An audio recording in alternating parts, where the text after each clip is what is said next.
From tornadoes to hurricanes, blizzards, and everything in between, you're listening to the Stormfront Freaks podcast. The Stormfront Freaks are former television meteorologist Mark Massaro, atmospheric science graduate and Skywarn storm spotter Brady Harris, digital meteorologist and weather producer on the Weather Channel app Dina Knightley, former on-camera meteorologist at the Weather Channel Kim Cunningham, and I'm your announcer and Skywarn network coordinator Mark Johnson.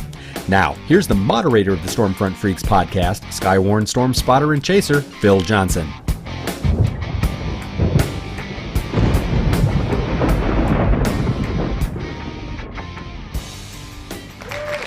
All right, hey, welcome to the most entertaining weather podcast on your listening and viewing device. This is the Stormfront Freaks podcast. If you're a first-time listener, hey, thanks for stopping by and checking us out. We always encourage you, if you like this show, you got to go to stormfrontfreaks.com. Check out all the other past shows in our library that we've got with previous guests from the weather industry like Gary England, James Spann. This is episode 63, and we have the pleasure of talking TV storm chasing with field meteorologist at KOCO-TV in Oklahoma City. Michael Armstrong is here tonight. So excited to have Michael.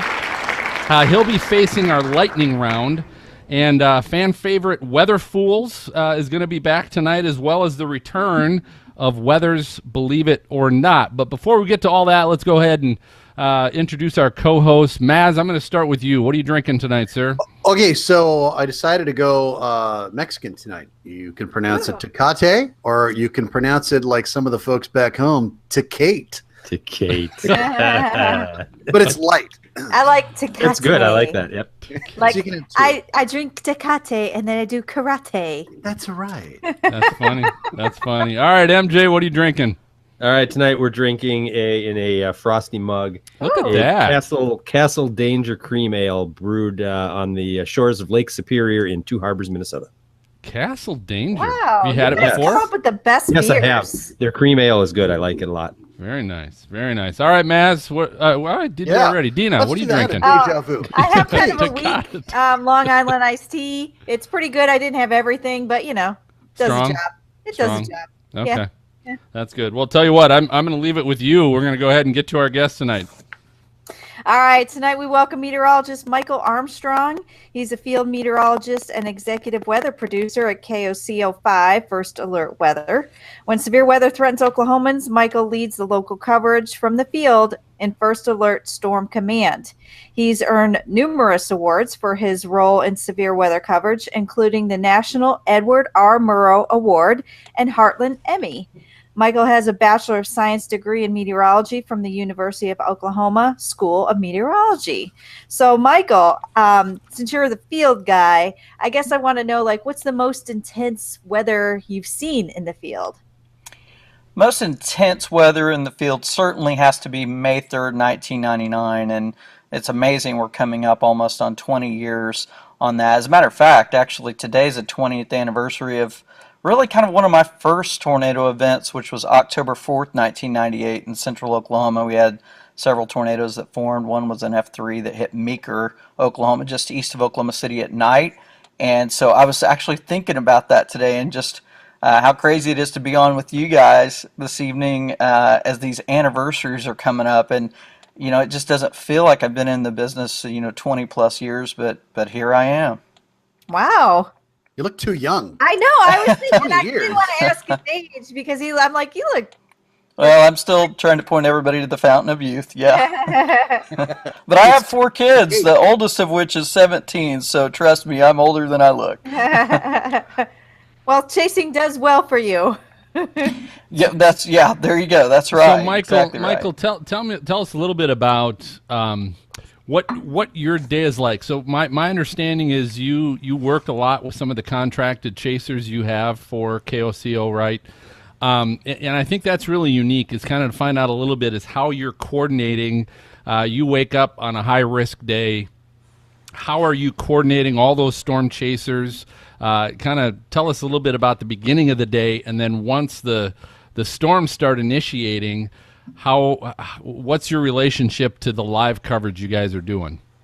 Yeah, great point. It is a unique role in that what I was hired on to do is kind of manage our chase team in a way and communicate with them. But what I do is I work very closely with Chief Meteorologist Damon Lane and also one of our other meteorologists, Jonathan Condor, who's our weekend evening meteorologist. We all three work together very closely. Jonathan was a former chief meteorologist. I've been in the business for a long time, but we all are humble enough to recognize that we don't know everything going into every event, and especially when it comes to tornadoes and supercells. So we really lean on one another, and this starts days in advance. So we really have to reach out to our guys being contract employees and try to figure out who's even available. I mean, they have other jobs, they have other responsibilities, and it may be that somebody's not available to go on a particular day, and they know that 4 or 5 days, a week in advance. It's really amazing how far meteorology has come. When I think about it in the last 20 years, it's no longer, for the most part, you don't just wake up that morning and know whether you're going to go out or not. Occasionally that still happens, but with the advances not only in observational meteorology but also in the modeling that goes on now, it's really amazing. So on a normal day, I'll get up in the morning, we'll already have had a pretty good idea by that point of how we want things to go, but my task will be to set targets for our team. So we have a fairly large DMA, designated market area, and that's the places where our TV signal goes.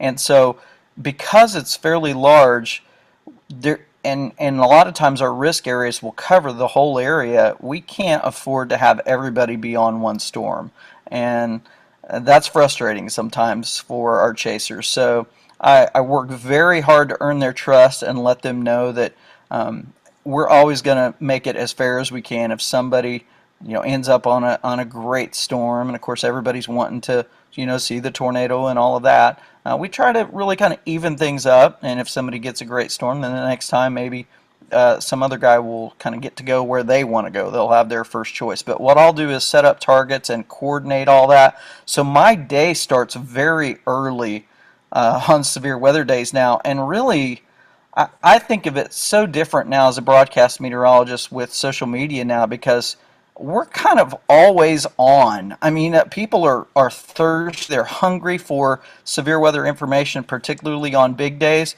and it's almost like you just can't do enough as far as Twitter and Facebook and now Instagram, and I haven't even got into the whole Snapchat deal, but I mean there's just it's just crazy, all these different platforms. The idea of you just go on and do a severe weather cut-in during a commercial break or do wall-to-wall coverage it's a thing of the past. It's really kind of a unique thing. So my day starts very early. Then I'll get into the station usually around noon or 1 o'clock, honestly, in most storm days, and leave for my target area where I'm going to put storm command, and then we adjust from there as the day goes. And of course there's always changes, it seems like.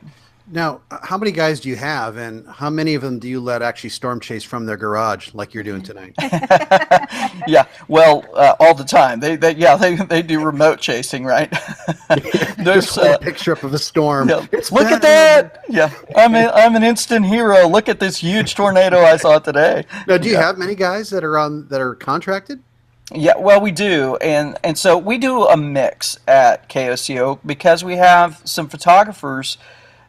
We've kind of changed our model at KOCO whenever I came on. Now, they had a few what we call these contract chasers that were on the team before, but they had also leaned heavily on their photogs, we call them, or photojournalists, where Chris Lee at Channel 5 he's been chasing storms probably since the early 80s, I think. I mean, he first came on to Channel 5 in 1979. He's still working. He's still a great photographer. So those guys have an incredible skill set at being photojournalists. First of all, they have incredible equipment. Their cameras, a lot of chasers spend money. A lot of chasers spend money on cameras. Trust me, you can't touch what like these corporations can buy on these. I mean, their camera's just incredible. So there's another guy named Mark Fricklin. He's chased for 30 years. So when they're not doing news stories, we can kind of lean on them to also help out. So our team,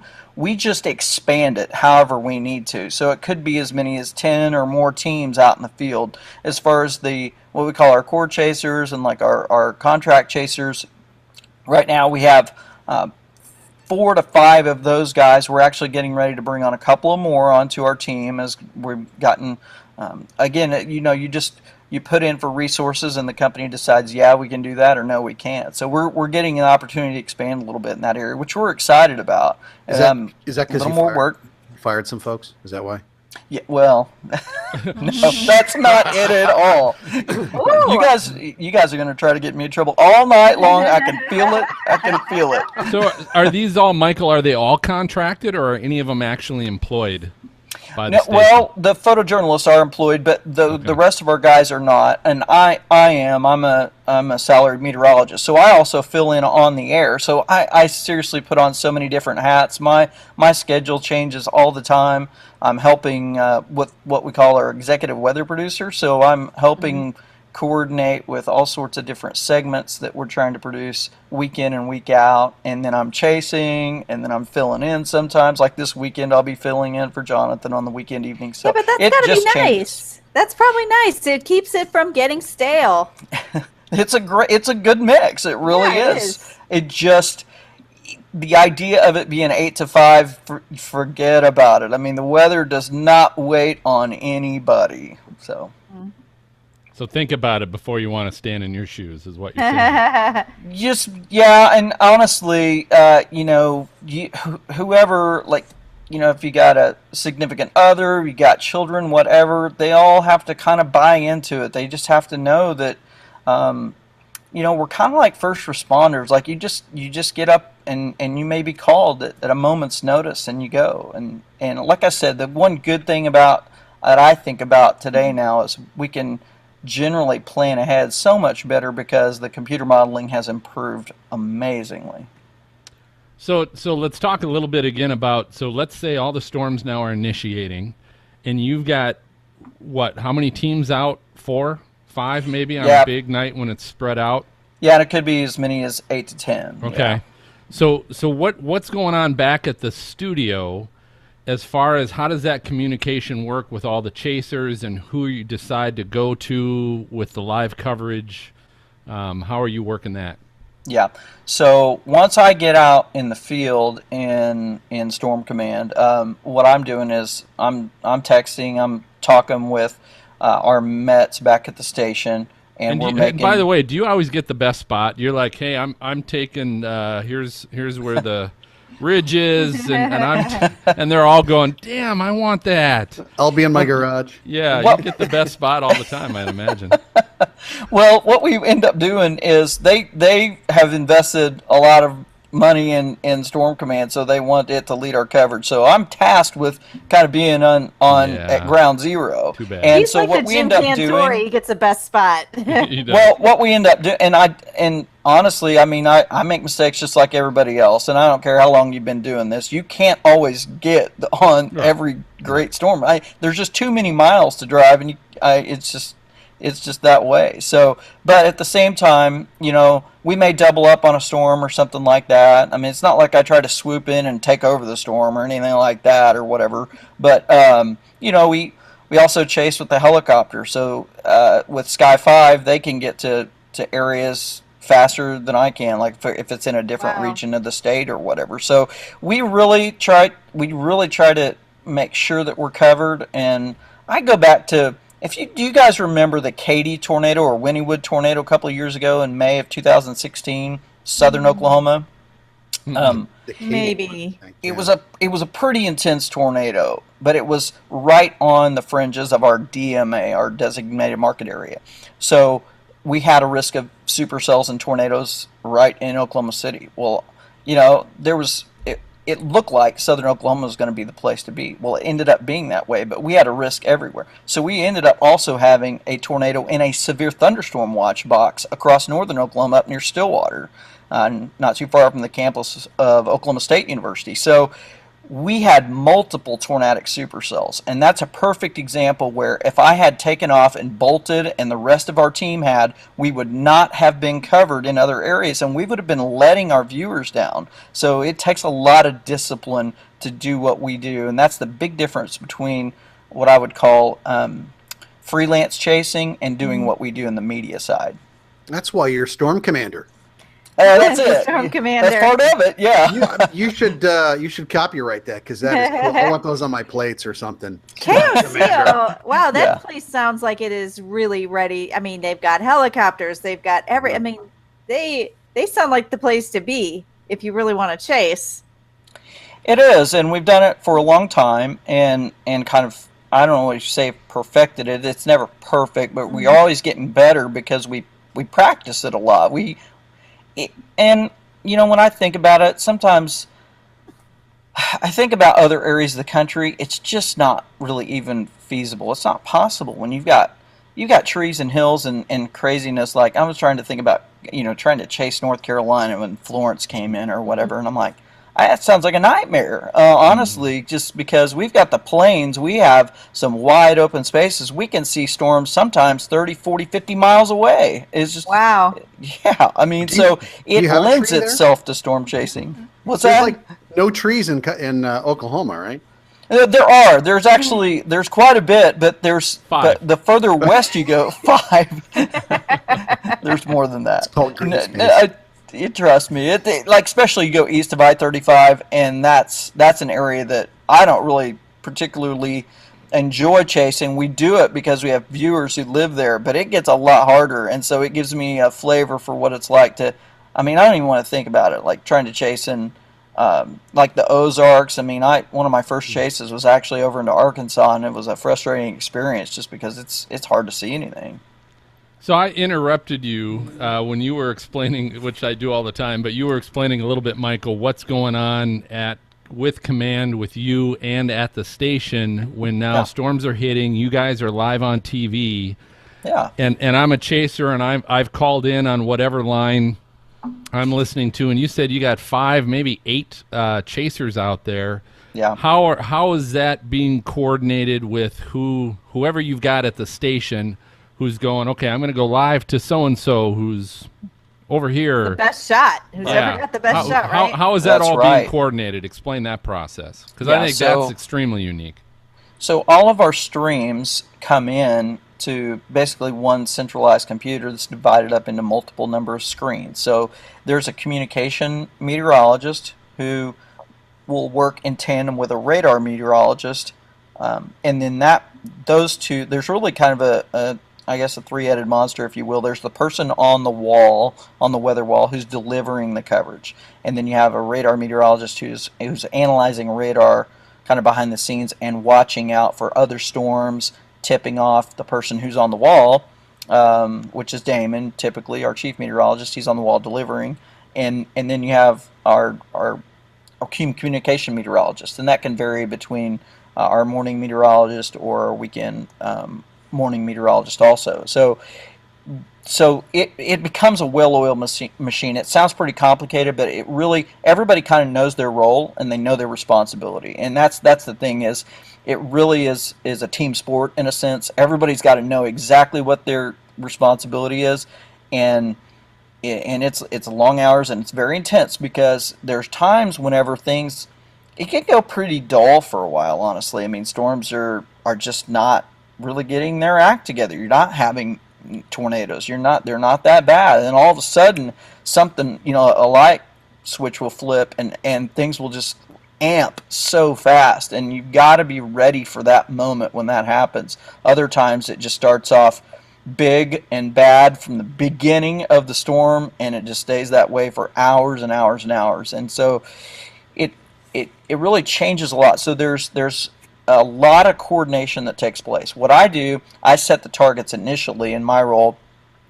I will give some input, like if I start to see something meteorologically, because I'm analyzing things as I'm out in Storm Command. I'm looking at the data all the time, and if I see something, I may text somebody and say, hey, we might need to shift a crew here or there or whatever, and I'll give some input. But at that point, I really kind of shift gears into storm chasing mode myself, navigation, looking at radar, breaking down where we need to be, how soon we need to leave, working on communication, making sure I can stay in good communication with the station. So you're basically you're just like a chaser. So you're one of the other 8, for example, that are all calling in on a phone line, is that right? Yeah, and mine's a little bit different. We use TVU. Well, we always use TVU, but the thing about it is, for mine, I have in Storm Command we have broadcast quality audio, so I have a noise canceling headset that I have on, and so I'll do my audio, and because occasionally they'll want to come to me and I'm on camera, so we have a camera that's in the truck that faces me. In order to not get a lip sync issue, I'll actually do my audio through the TVU so that my video and audio are synced up and there's not a lip sync issue. Mm-hmm. So mine's a little bit different, but most of them are calling in on phones, and we have a phoner system where you call in, and that's like a party line basically where everybody's on there. Do you put your other chasers live their faces, or are you the only one that gets FaceTime?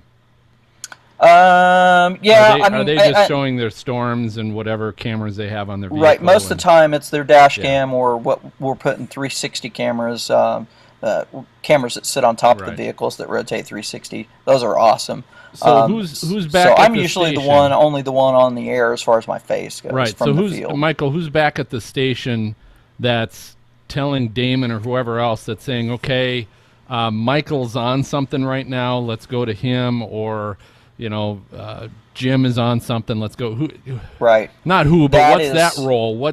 Who's doing that and communicating with all the chasers, and then letting Damon know? That's a little bit of a dance that goes on between our radar meteorologist, Jonathan, and either Shelby or Eric, who is our morning meteorologist, who are doing the communication role. So that's typically who's communicating that. And basically what they'll do is we've designed our weather set in the studio to where they can just get their attention with a hand movement, something very subtle, and know that we need to go to somebody else. That something's going on with another storm, and sometimes that happens. We may have 3 or 4 different storms that are about to produce tornadoes or are, and so it can get it can get pretty wild. It really can, trying to coordinate all that. Have you had more than one tornado on at once where it's like, all right, we got 2 guys and they're separate places, but we've got 2 tornadoes live right now? Have you ever been in for that sure. situation? Yeah, we've had that. Yeah, definitely we've had that. And it becomes a little bit of a kind of a juggling act, because everybody wants you to cover their storm. Like if the storm's coming toward where you are, all you want them to talk about, all you want us to talk about, is the storm that's approaching you. You don't care about the storm that's somewhere else, but we owe that to the entire viewership. So it's tough. Like when you got multiple storms like that, yeah. That's where home ownership comes in. Those homeowners associations. If that neighborhood's paying us more money, I'm going to them. So, Michael, I have a question for you, because, I've been with the Weather Channel a long time. So we would have our on-camera meteorologist. I guess, like when I would be a weather producer. So I kind of look to what you were calling the radar meteorologist, because I'm looking at that and doing helping them with their hits. But you said there's a coordinating meteorologist. Are they kind of acting almost as a director, saying take camera so-and-so, or take Michael, or what's the coordinating meteorologists? Right. I guess I'm wondering what their separate duty is. Okay, so Tina's curious. She's going to put in a resume. I did this, and I'm I kind of had to do a little bit of all that. Yeah. Right. So we will look to one of our senior producers or executive news producers who will be up in the booth, who will be coordinating in the control room with the director and maybe a news director or whoever might be in the booth. So they're working on all of the technical things, on getting supers up and making sure the locations are right, and making sure that if the meteorologist on the wall is calling for, hey, I'd like a 2-box where I want First Alert Storm Command shot up and I want radar, then they'll call for that. So there's actually a big news element that comes in and assist from a production standpoint. That way the meteorologists can really focus on the weather, the storms, and getting whoever's on the best storm, or who's on the, and I say best, whoever's on the most significant storm, the most impactful, making sure that they get on. So we really try to keep our meteorologists being able to focus on the weather, and then allow everybody else in the station to come and support us. Man, I should have worked at KOCO. You got a wall meteorologist, a radar meteorologist, I'm like, communication. he's got a better setup than anybody. I had a guy named Bob, and we had to sweep floors in between. You know, I know. It's like, what the heck? Well, it's kind of by necessity, because it's a little bit different market in that we're super aggressive in covering storms. People have gotten used to that. They expect that, and if you want to compete, which, let's face it, I mean, television is competitive, then you better bring it. What's the future, Michael? What do you see as where this whole trying to have now your own set of storm chasers, trying to get all the video of that, and obviously with where TV, news, weather, sports, where all that kind of is going? What do you see as the future for you guys in Oklahoma City with that? What's the next step? What's the next big thing that you see coming down the pike? Well, as I see it, technology has a big part in driving that, like we see right now with the social media. I mean, I think we probably thought even 20 years ago that in some way interactivity and two-way communication, where viewers or digital users, whatever you want to call them, are able to interact with us now personally and ask us questions. I just see a continued development of some sort of either TV platform where it's two-way or something like that, continued to kind of development toward this merger between social media and television, and it's already going on now, where we're trying to do kind of both at the same time.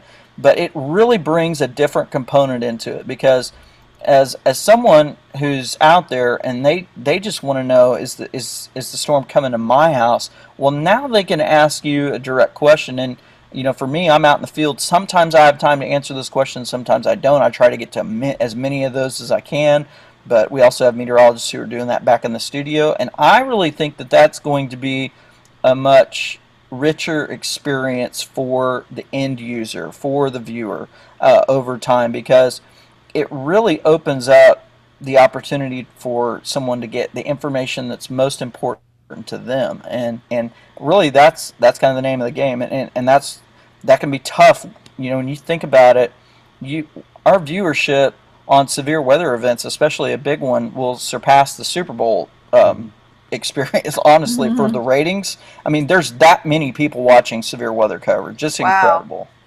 Well, and that's Oklahoma City. I mean, you know, I think the answer is you need another meteorologist personally there, but, but you just keep hiring. Having that support staff, it probably doesn't work so well. And you're like, we're in Hawaii with 14 meteorologists and it's nothing going on, you know? So the future for you guys, I think you guys are buffered from what could potentially happen elsewhere. Where that's a good point. You guys are staffed up to the hilt because it is so competitive. And man, KOCO's got some deep pockets. I know. I'm so impressed with them. Yeah, me too. Well, so here's the question, Michael. Yeah, it's Hearst. It's our corporation. I mean, they own 30 TV stations. So now you got to remember though, that there's catch-22 there. All of those TV stations are wanting good resources to deliver the product to their viewer too. So you know, we just got some upgrades recently for our photographers on their video cameras that they've been waiting on for quite a while, and so they got those. So that's kind of catch-22, but you're right. I mean, it is an investment, and the TV station. I just real quick, one of the things that's really interesting, sometimes people will think that we just come on just to hear ourselves talk. We just want to, you know, we get caught up in the fame of all of it and everything. That's why we do this. Yeah. What people don't realize is when you're doing wall-to-wall coverage, you're not making money. You're blowing out all those commercial spots. So I'm talking thousands and thousands and thousands of dollars whenever you're not. And so that's a huge commitment to the viewership that our stations in Oklahoma City have been willing to take that step and say, you know what, this is that important, this is life threatening, and we just believe that this is the right thing to do. I got it because I used to work for Hearst. Okay, if Hearst is watching, here's what you do. You pull meteorologists like you do for hurricanes from other Hearst stations, have them go out there because they ain't doing anything at their other stations anyway, right? So, and that's how you cut down on the budget. Well, and here's the other thing. So you've got 800 meteorologists there. What are you doing the other 8 months out of the year that you don't have severe coverage? And growing. So what's going on? Yeah, from August to I think February. That's one of the things that has been kind of interesting for us is that weather, even though it may not necessarily be life-threatening, it may just be what we would call nuisance weather, and that has really been interesting to watch on social media because as we've seen, there can be a lot of interest in just what might be maybe just a glaze, like a little bit of freezing drizzle. Well, all of a sudden there's accidents all over the place, like these little events, and there's a lot of those that outside the bigger, tornado outbreaks and things like that. And whenever it gets to be 100, 110 degrees or whatever day after day, which sometimes it can. We didn't have that this last summer, but I don't know. There seems like there's always something going on, and I'm going to go back to that whole idea that I was kind of touched on in the beginning. This deal between social media and the broadcast, like the idea that you'll just come in and do a 5, 6, and 10 p.m. show, those days are over. You're producing content almost all the time, so much so that sometimes you feel like, man, can I even get the weather right? Because I got another hit to do on social media or whatever. I mean, like or radio. Or a simulcast on another sister station or something. Yeah, you're getting pulled all over the place. Yeah. So that goes on. Honestly, that goes on really. And then we're producing. I told you that weekly content. So we're turning weekly stories of varying different content. I mean, we tackle science topics. We tackle all kinds of stuff. We try to maybe go a little bit deeper. Like earlier this week, just on Tuesday. Jonathan did a story about how kind of El Nino's impacting our fall tornado season and what that looks like for us. So we start trying to do some outlook stuff to try to help people understand maybe what's coming in the next few weeks, not just what's coming tomorrow or in the next few days. Mm-hmm. Cool. Well, Michael, do this. Tell our listeners how can they find you. Talked about social media. How can they find you and follow you on social media? Yeah, it's just meteorologist Michael Armstrong is what you'll find, and that's on the KOCO side. So, like, if you just go in and type in meteorologist Michael Armstrong, you'll find me on Facebook. It's at KOCO Michael on Twitter, and then I probably should get the same. Did you say your Snapchat? I don't have Snapchat yet. Oh, my you're not. daughter You probably said you weren't wants yet. me to. Okay. But Instagram is at Mike OKWX. So at Mike. They don't want Mike you to OK say. Weather. They don't want you to say Coco, do they? They want you to say KOCO. Right. Yeah. Oh. Well, yeah. I think I heard that somewhere along the line. But sometimes, sometimes So hey, people say it is time for lightning round. Lightning round is our game show of flashy questions for our guest. We always invite everybody listening or watching to play along. But Michael, tonight we're going to play a little Who Wants to Be a Millionaire?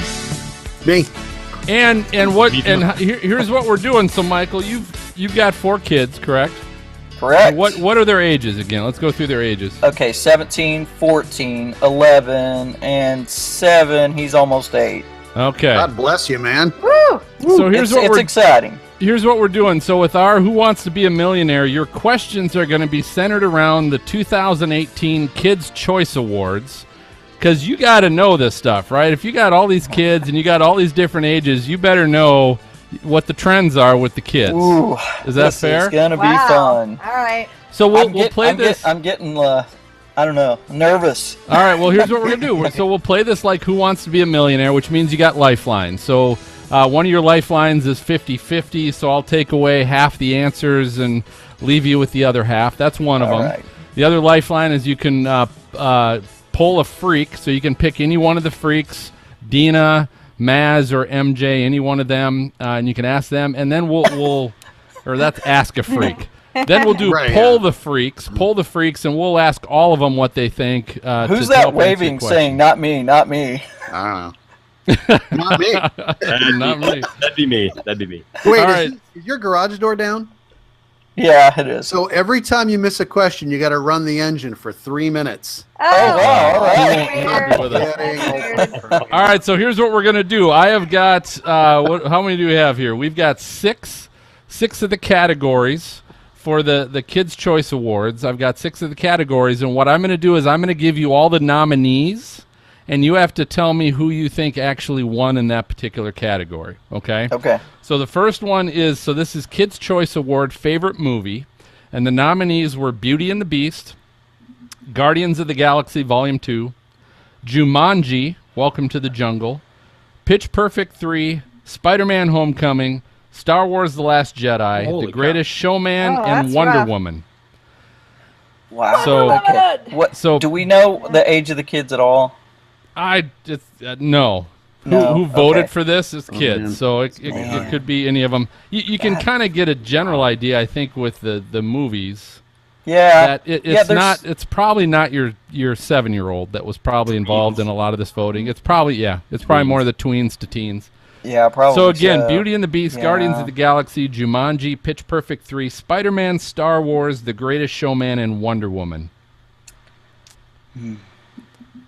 What do you think? Oh, was there a question in there? There was. He's got to pick the favorite I think movie. I'm going to go favorite with Star Wars. He's going to go with Star Wars The Last Jedi. Yes. That would be incorrect. No, the answer All right. was Jumanji. Welcome oh, to really? the Jungle. I was going to say Guardians of the Galaxy. Yeah.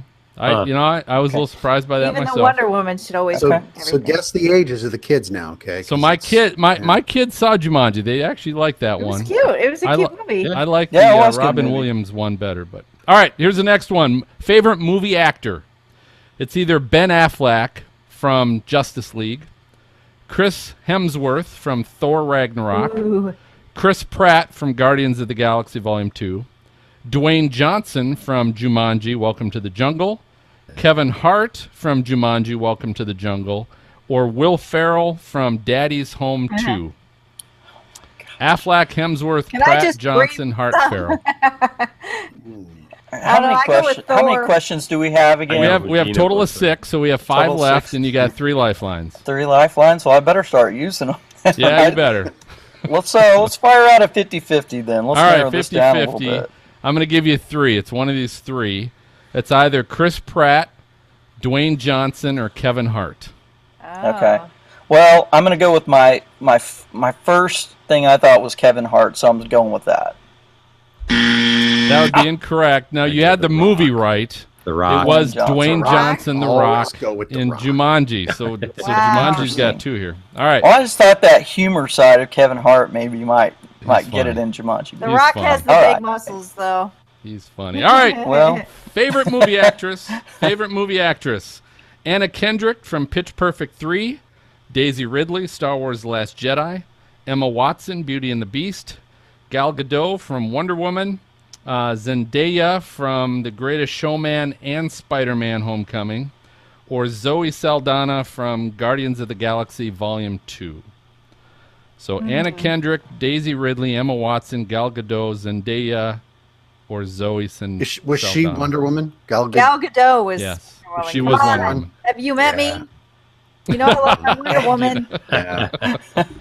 Don't make me get my outfit on. All right, what do you think, Michael? I'm going to go with Emma Watson on this one. Gonna go with Emma Watson from Beauty and the Beast. That would be Hey. incorrect. It I'm was going 0 for Zendaya, tonight.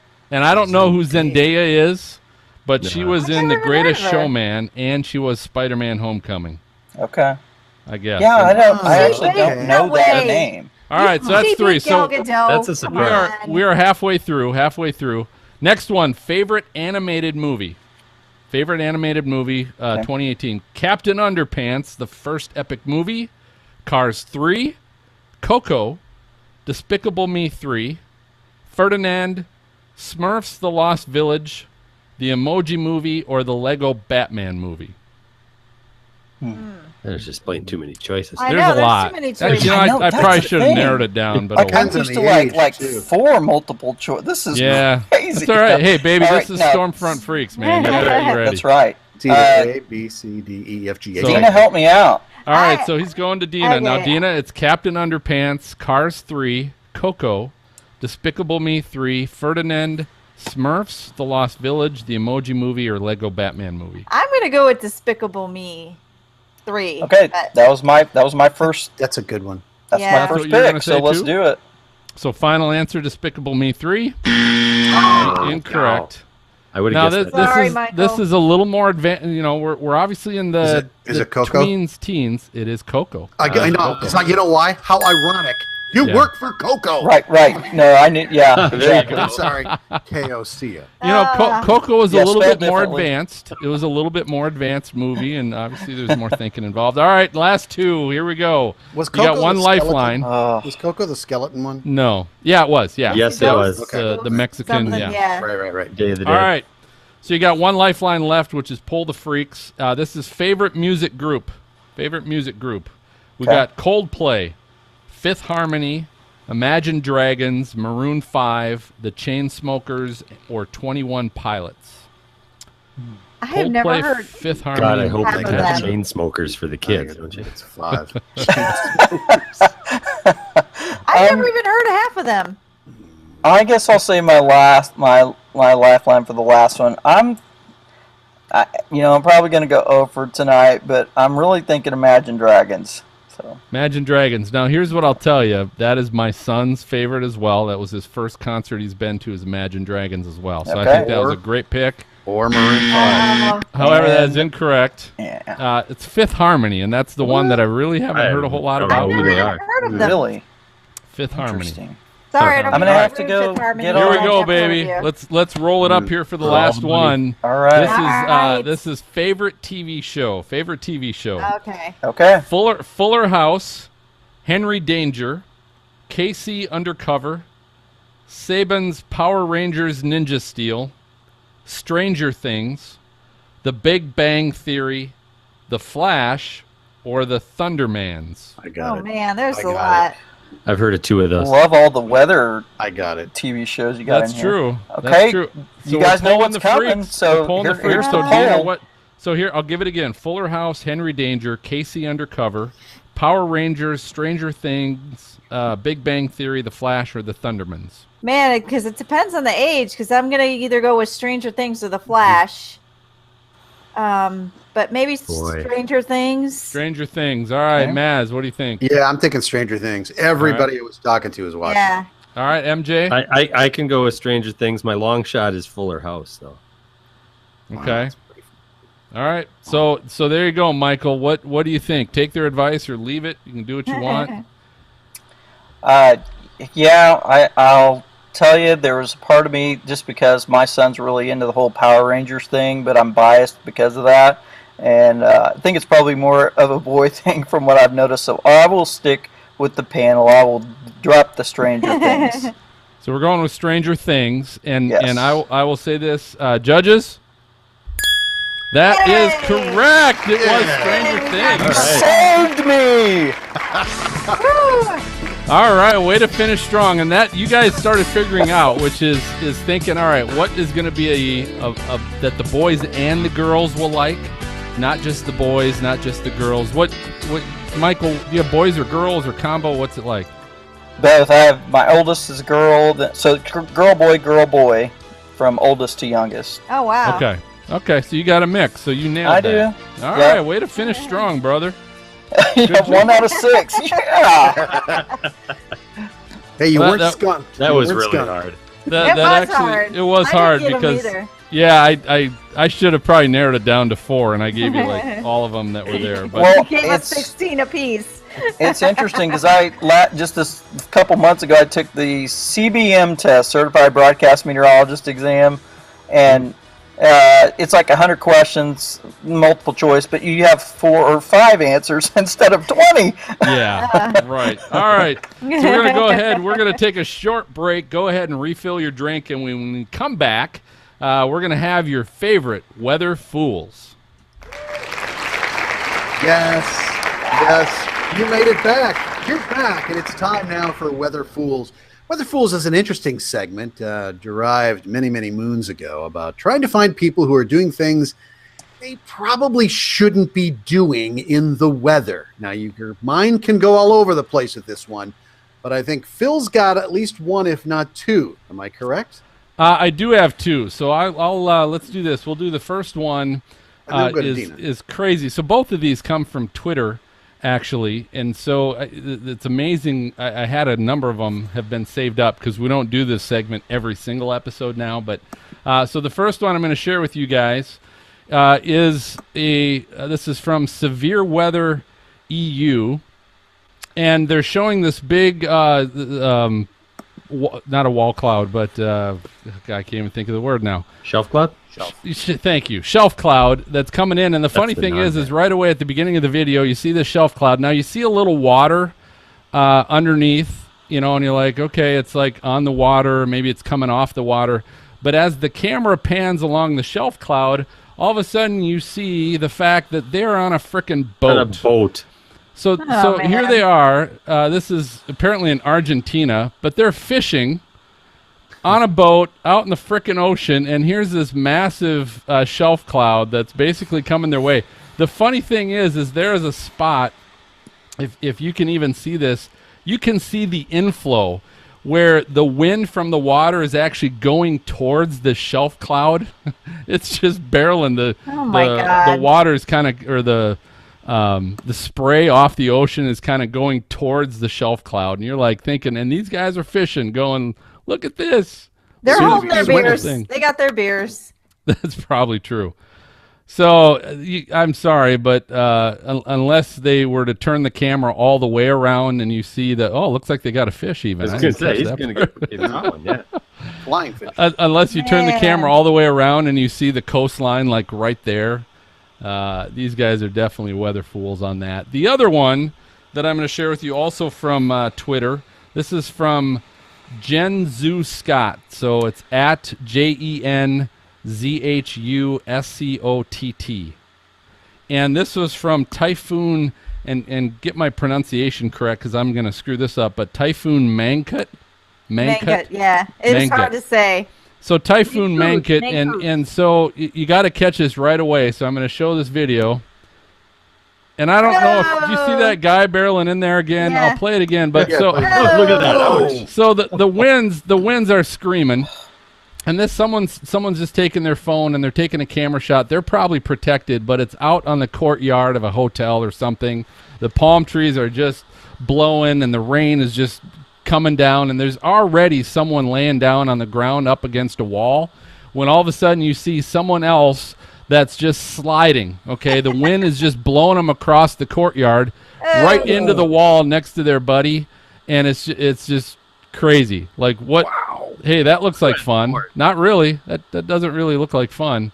And he goes flying into the wall, and it's just massive chaos. So were there two of them?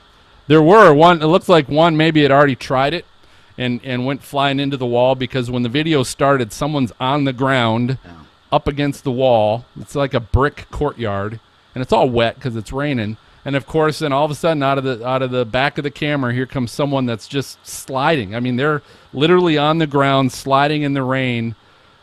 I don't know how fast that was. That was pretty freaking fast, and they went flying into that same wall. It's probably a first responder wannabe. Right in there. Probably. Nice. Good job there. That was a good one. Awesome video. All right, Dina, can you top that? That one was pretty good. I'm going to share my screen too. This one is just mainly about worst timing. And there's some people in a car, and they've got their cell phone, and they're taking some shots. And what's funny is you could tell, like, the rain is on the window. So they think, okay, I'm going to roll down the window, and bam! As soon as they do it, as soon as they roll the window down, somebody comes by and hits a huge puddle. It splashes in the car, and I mean, it just drenches the car. And then they do it again slow-mo. Here comes the window down. I mean, as soon as the window comes down, this car goes down and just fills everything. It's so funny. Do you think they timed that purposefully to do that, or do you think that they literally? I don't think they did. But I'm sure the car next to him thought, next oh, to this him. is going to be funny. I'm going to spray the out of him. Yeah. Wow. So that was a good one. But I mean, you got to be careful when you put your window down in that because, I mean, it covered the dash, it covered their legs. All right, Michael, you're sharing one? You're not sharing one. Are you?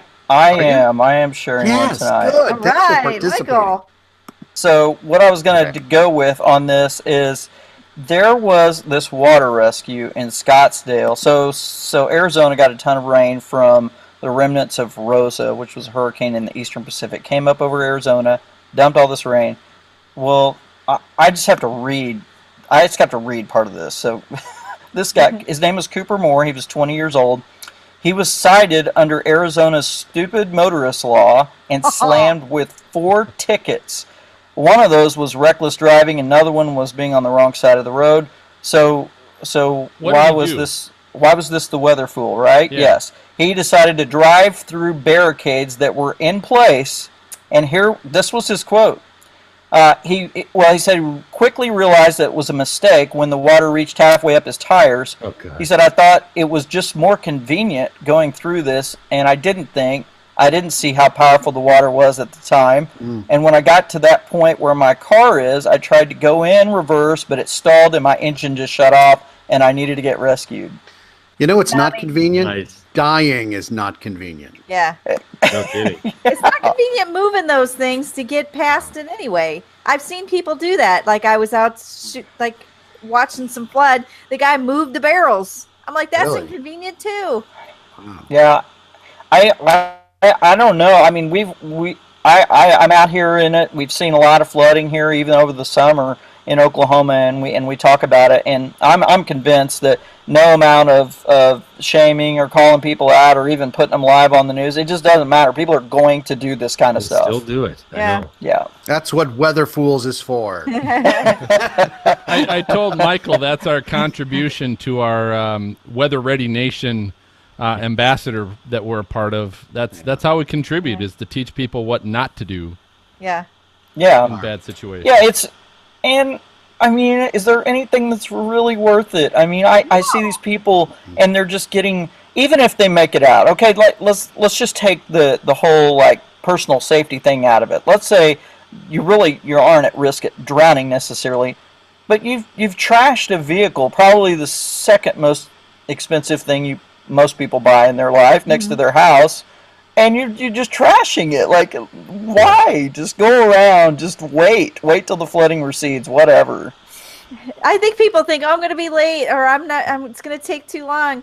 Everybody knows it's flooding.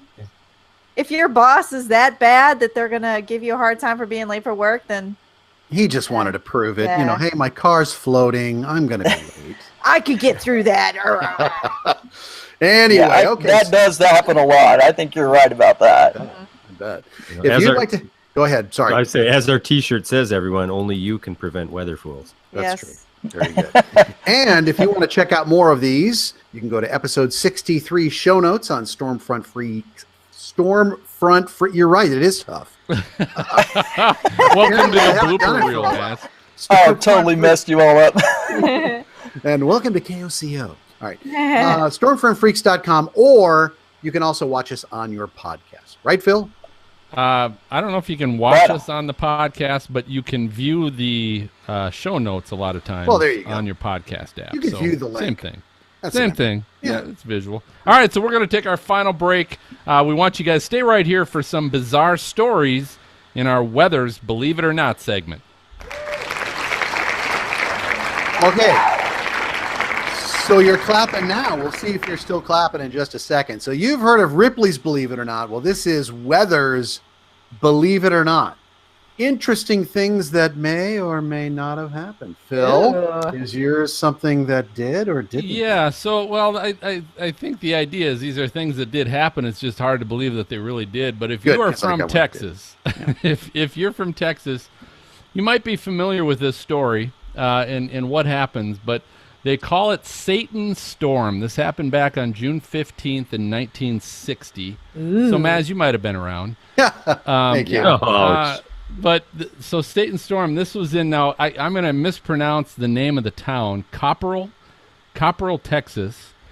And here's what happened. And so they call it Satan's Storm, of course, because it was frickin' hot. This was a strange, crazy day. So this is a tiny town in Texas, and they experienced this heat wave that is really hard to believe, because when they woke up in the morning, these folks, they literally thought their house might be on fire and the world was ending. This was like an apocalyptic situation. What happened was this, is in a matter of minutes, this happened in the morning, in a matter of minutes, it went from 70 degrees outside to 140 degrees outside. There was a 70-degree change in the temperature. And again, we're talking in a matter of minutes. They call this phenomenon a heat burst, when the descending air warms up and really rapidly due to this compression in the atmosphere. And the thunderstorm, it originated from a thunderstorm that created this heat burst. They called it Satan's Storm.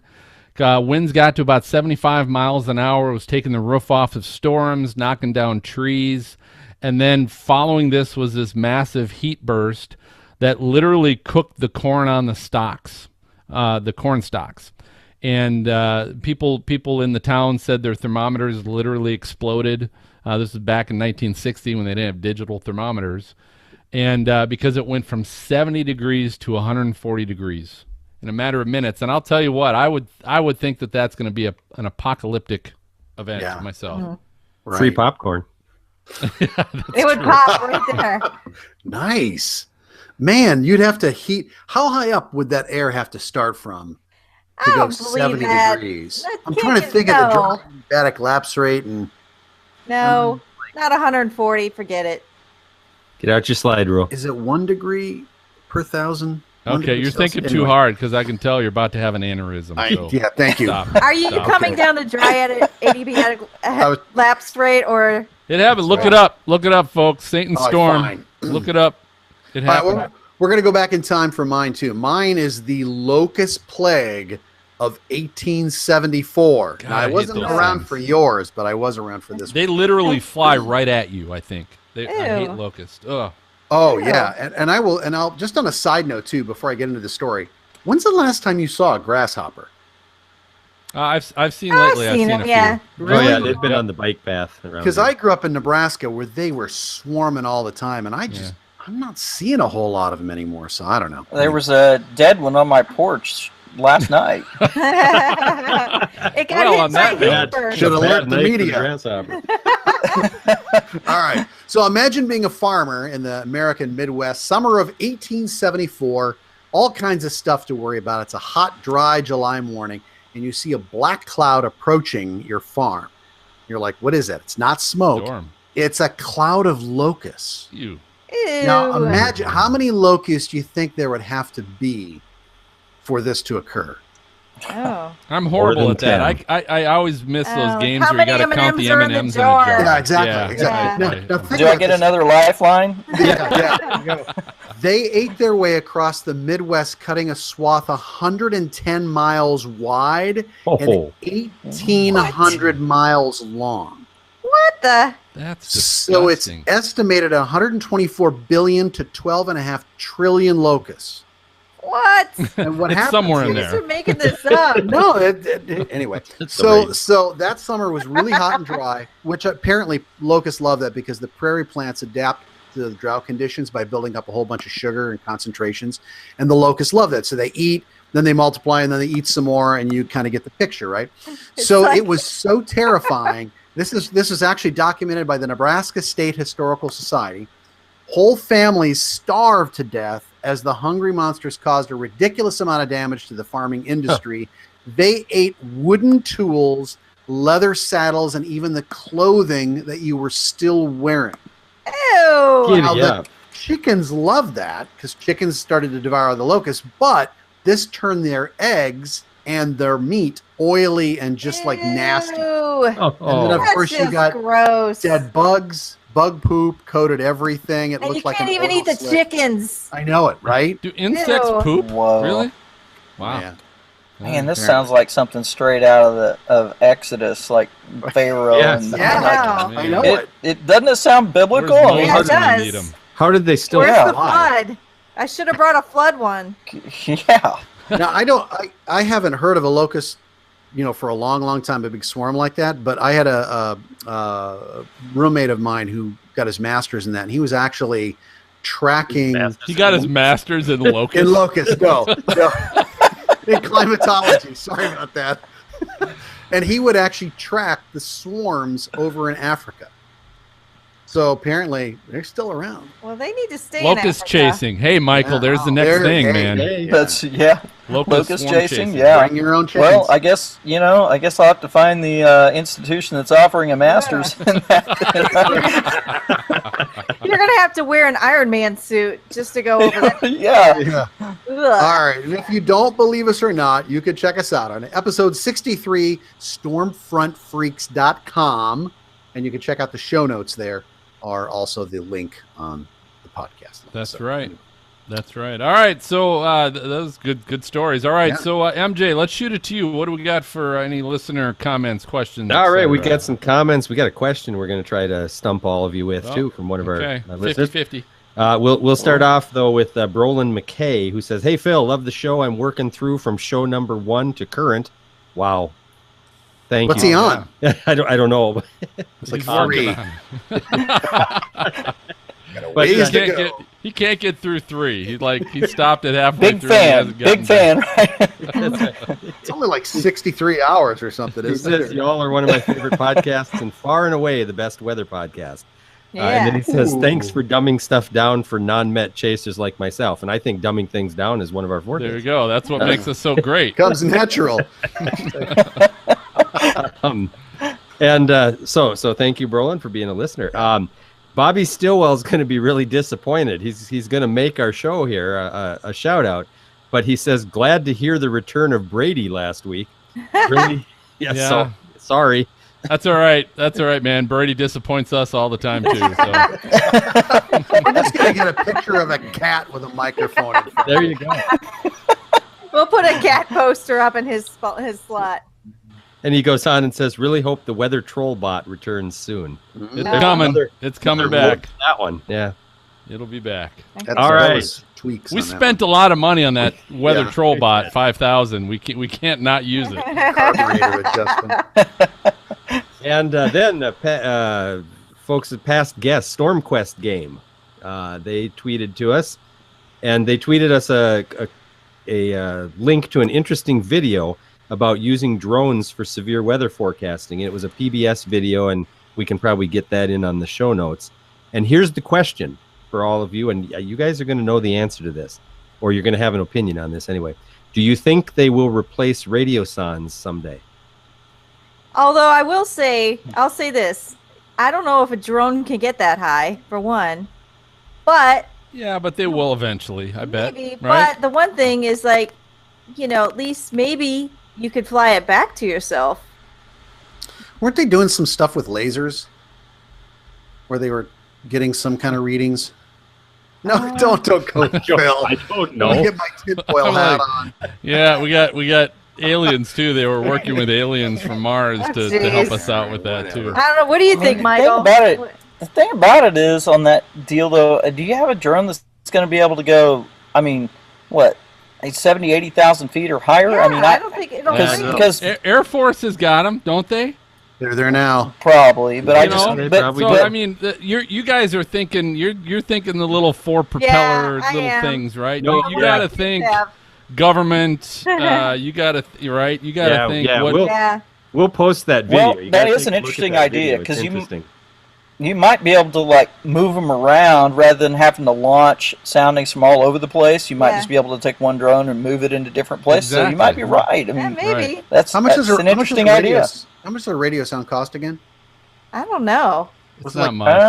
I think they're like under $100. No, it's like 30. Probably about 200. Yeah. Really? No. $200? Well, like yeah. once you get That's the right. whole We're talking balloon and government everything, money. like, Yeah, you're right. Yeah. 200. The real cost is hammer. $30, but the government will pay 200. Yeah. I want that frickin' contract, by the way. That no government. kidding. I want any government contract for that regard. But yeah, no, we talked about that at one point when we were talking about drones on one of our episodes, and I know we discussed being able to use drones for that purpose because you can fly them back. You can bring them right back to you instead of hoping someone finds it in their cornfield and returns it to you. kind of a deal. But it's a good question. Right. Yeah. So there you go, folks. Yeah, Thanks but nobody for- hacks a thanks for radio listening, sound, right? What? Nobody hacks a radio sound. You can hack a What is drone. I've heard. Oh, sure. Right. Oh, Right, well, you can. All okay. right. See? Uh-huh. All right. Anyway, well, hey, on that note, I think that just about does it for this boy. episode of Stormfront Freaks Thankfully. Podcast. Yeah, we want to thank everybody for listening and watching. But before I reveal the next guest that we're going to have on, if you enjoy our show, do us a favor. Leave a great review on your podcast app for us. And don't forget to subscribe to the show by hitting your podcast app subscribe button. Works just like a magazine or newspaper subscription. All it does, make sure you get the latest episode delivered right to your podcast inbox to be able to listen to it the moment that we release it. So I do want to say, hey, special thanks to our guest, Michael Armstrong. Thank you for joining us tonight. Yes, way to go. Thank you, Michael. Good job. Yeah, Hey, you were, guys are welcome. It was a you were blast. great. Thank you. And you know what's great is you got the last one on our lightning round. You got the last one right. No one will forget that you were 0 for 5 at the beginning of it. So. No, That's and, That was and great. until you said Rub that. it in, Yeah, Bill. great. Rub it in. Until now. And I want everybody to know our next episode in 2 weeks, we're going to be recording on October 18th with Zoom Radar creator Jeff Biradelli. If you'd like to watch that recording live at 9 o'clock Eastern, 8 o'clock Central, just go ahead and check out our YouTube channel by searching Stormfront Freaks. I love his chocolate, by the way. It's really good. Yes. Here's the thing. I will let everybody know if you are into climate change, that is one area that for 63 episodes we have avoided. Jeff has actually left. He used to be a TV meteorologist down in Florida. He's left to go back to school, I think up in New York, to study more on climate and climate change. And so we might actually get a little bit into that discussion on climate change a little bit on the next episode. So for MJ, for Maz, for Dina, I was about to say Brady again, but he's not with us. So MJ, Maz, Dina, and for Michael, I'm going to go ahead and I'm going to signal the all clear. We'll look forward to catching you all next time. Good night, everybody. Bye. Good night. How do you pronounce his last name? Thank you for listening to the Stormfront Freaks podcast. Find our bi-weekly show on Apple Podcasts, Google Play, Spotify, or your favorite podcast app. Watch our shows on YouTube and Oklahoma Weather Tracker TV. For show notes, additional information about this episode, as well as past and upcoming shows, videos, photos, merchandise, and more, visit our website at stormfrontfreaks.com. While you're there, check out our live interactive storm chaser radar provided by our friends at zoomradar.com. If you would like to contact us with questions or make comments about the show, shoot us an email to questions@stormfrontfreaks.com or follow us on Twitter or Facebook. Search for Stormfront Freaks. We'd love to hear from you. Join us next time and tell a friend about the Stormfront Freaks podcast.